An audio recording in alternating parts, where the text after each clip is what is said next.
2018 में आई रोबो 2.0 भारतीय सिनेमा की सबसे महंगी फिल्म है। इस मूवी का बजट 547 करोड़ रुपए है और बॉक्स ऑफिस कलेक्शन 800 करोड़ रुपए है। अब जब इतनी बड़ी फिल्म है तो इसका बिहाइंड द सीन तो माइंड ब्लोइंग होना लाजमी है। रोबो 2.0 का पहला सीन है यह, जब लोगों के हाथ से मोबाइल फोन उड़ने लगते हैं तो उसमें कई सारे शहर और सड़कों को भी दिखाया जाता है। एक्चुअली यह जो लोकेशन है वह EVP फिल्म सिटी का है। यह लोकेशन बेंगलुरु के नेशनल हाईवे के साइड में पड़ता है जो संतोषा नगर में है।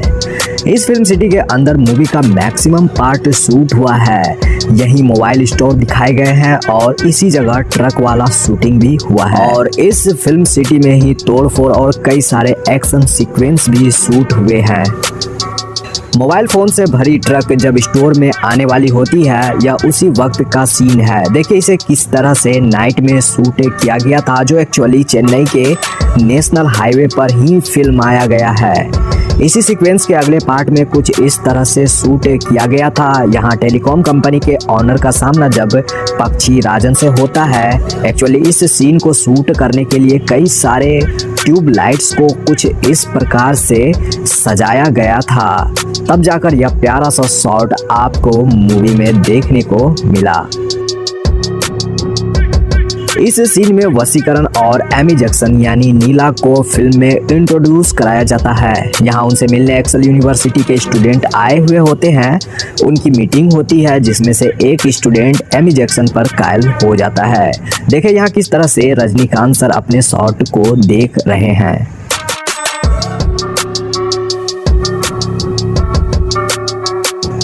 फिल्म में यह उस समय का सीन है जब पक्षी राजन मिलिट्री पर हमला करता है। इस सीन को शूट करने के लिए डुप्लीकेट टैंक्स बनाए गए थे ताकि उसे शूटिंग के दौरान विस्फोट कराया जाए।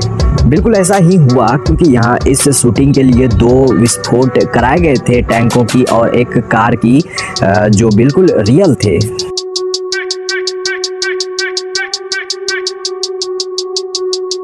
मूवी के अगले सीक्वेंस में पक्षी राजन का शहर में अटैक होता है। यहाँ जो शहर दिखाई गई है वह EVP फिल्म सिटी के ही अंदर का है, जिसे इस फिल्म के लिए ही क्रिएट किया गया था। एंड बाकी बिल्डिंग्स में जितनी भी तोड़फोड़ हुई जो सीन है उसे VFX स्टूडियो में तैयार किया गया था। साथ ही चिट्टी द्वारा किए गए कुछ एक्शन सीक्वेंस 3D मॉडलिंग से भी क्रिएट किए गए हैं। द फ्लोर नामक एक हॉलीवुड कंपनी ने इस मूवी के लिए विजुअल वर्क किया है। इस पूरी फिल्म के लिए उनके 1000 VFX आर्टिस्ट की टीम थी।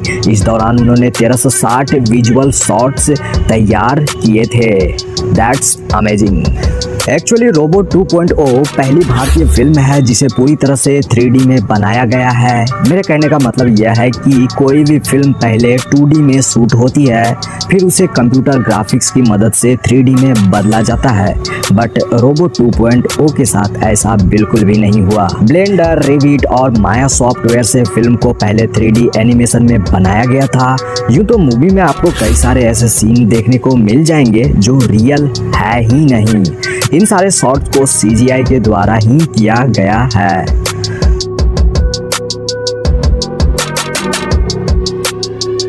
आप जो इस शख्स को यहाँ देख रहे हो वह नीरव शाह है। वह भारतीय फिल्म इंडस्ट्री के सबसे फेमस सिनेमेटोग्राफर हैं। उन्होंने धूम 2, वालीमय और टाइगर सीरीज के लिए भी सिनेमेटोग्राफी करी है। उन्होंने क्रिस्टोफर नोलन की टेनेट की मुंबई वाली शूटिंग को भी सिनेमेटोग्राफी करी थी।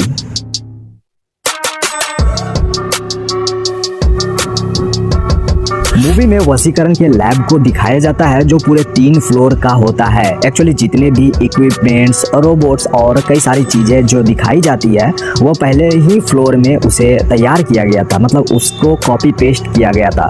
यानी कि बाकी ग्रीन बैकग्राउंड के जरिए कुछ इस तरह से मूवी में 3 फ्लोर क्रिएट किए गए थे। मूवी के इस सीन में पक्षी राजन द्वारा वसीकरण जी के घर पर हमला होता है, उसका यह सीन है। एक्चुअली जितनी भी दीवारें हैं उसे ग्रीन कलर से पेंट किया गया था ताकि बैकग्राउंड को VFX के जरिए बदला जा सके। और फिर पक्षीराजन का चिट्टी से आमना सामना होता है, लेकिन यहाँ चिट्टी हार जाता है, जिसके बाद पक्षीराजन का असली रूप हमें मूवी में देखने को मिलता है, यानी पंख वाला।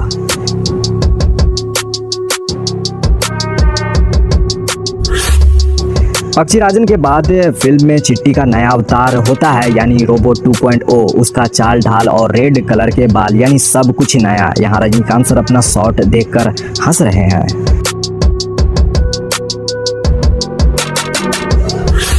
रोबोट 2.0 अपने साथ बाकी रोबोट को पक्षीराजन के खिलाफ खड़ा करता है। यहाँ उसी का BTS है, जब वह दूसरे रोबोट से बात करते हुए नजर आए थे। एक्चुअली इस सीन को दो क्रू मेंबर्स को आप ग्रीन कलर के सूट में देख रहे हो, जो निर्देशन के अनुसार रोबोट का हाथ पकड़कर हिला रहे हैं। बाकी फाइनल आउटपुट में वह नहीं दिखेंगे। मूवी का क्लाइमेक्स एक स्टेडियम में फिल्माया गया है। मैं आपको बता दूं कि यह जो लोकेशन है वो एक्चुअली दिल्ली में स्थित जवाहरलाल नेहरू स्टेडियम का ही सीन है। इस लोकेशन पर 3 तरह से शूटिंग हुई थी। पहली शूटिंग में स्टेडियम भरी हुई थी, जिसे बाहरी लोगों से भरा गया था ताकि कुछ पार्ट की शूटिंग हो सके। उसके बाद जितने भी लोग स्टेडियम में थे वो सारे क्रू मेंबर्स और कलाकार ही थे।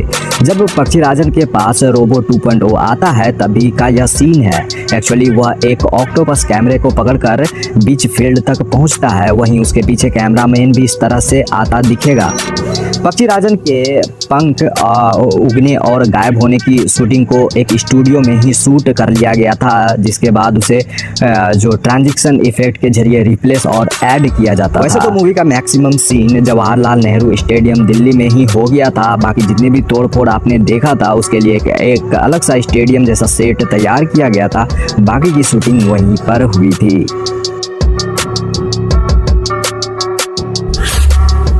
इस फिल्म में अक्षय कुमार साइंटिस्ट रिचर्ड का किरदार निभाते नजर आए हैं, जो एक एक्सपेरिमेंट करते वक्त खुद को भयानक क्रोमैन में बदल लेते हैं। वैसे तो अक्षय कुमार की 3 अलग अलग लुक आपको यहाँ देखने को मिल ही गई थी, जिसमें उनका यह वाला जो लुक है और फाइनल क्रोमैन वाला लुक सबसे इंटरेस्टिंग था। अक्षय कुमार के इस पावरफुल लुक को तैयार करने के लिए प्लास्टर ऑफ पेरिस का इस्तेमाल किया गया था। इसे प्रोस्थेटिक मेकअप भी कहा जाता है। यह प्रक्रिया जो है वो काफ़ी दर्दनाक होता है, क्योंकि अक्षय ने अपने इस मेकअप के बारे में कहा था कि उन्हें इसके लिए रोजाना 4 से 6 घंटे तक एक चेयर पर ही बैठकर रहना पड़ता था, और तो और 2 घंटे तो मेकअप उतारने में लग जाते थे। यह प्रोसीजर पूरे 40 दिनों तक चलता रहा। एंड प्रोस्थेटिक मेकअप के बाद आपको एक बात बता दूं कि भूखे पेट ही शूटिंग करना होता है। एक्चुअली यह एक प्रकार का ऐसा मेकअप होता है कि जिसके लिए आपको ऐसा करना पड़ेगा, यानी कि केवल आप लिक्विड डाइट ही ले सकते हो। फिल्म मेकर्स ने जमकर पैसे बहाए हैं, क्योंकि केवल अक्षय कुमार के मेकअप में ही उन्होंने 4 करोड़ रुपए खर्च कर दिए थे। That's awesome. Lyca production house ने पैसे खर्च करने में कमी नहीं छोड़ी है, क्योंकि एक तरफ सुपरस्टार रजनीकांत और अक्षय कुमार हैं, तो वहीं फिल्म के डायरेक्टर एस शंकर हैं, जिन्होंने इससे पहले आई जैसी ब्लॉकबस्टर मूवी दे चुके हैं। एमी जैक्सन ने मूवी में नीला का किरदार निभाया है, जो एक रोबोट रहती है। मैं आपको बता दूं कि उनका डायरेक्टर साहब के साथ दूसरी फिल्म है, जबकि पहली फिल्म विक्रम के साथ थी आई, यानी आई मूवी, जिसमें एमी जैक्सन और विक्रम थे, जो ब्लॉकबस्टर रही थी।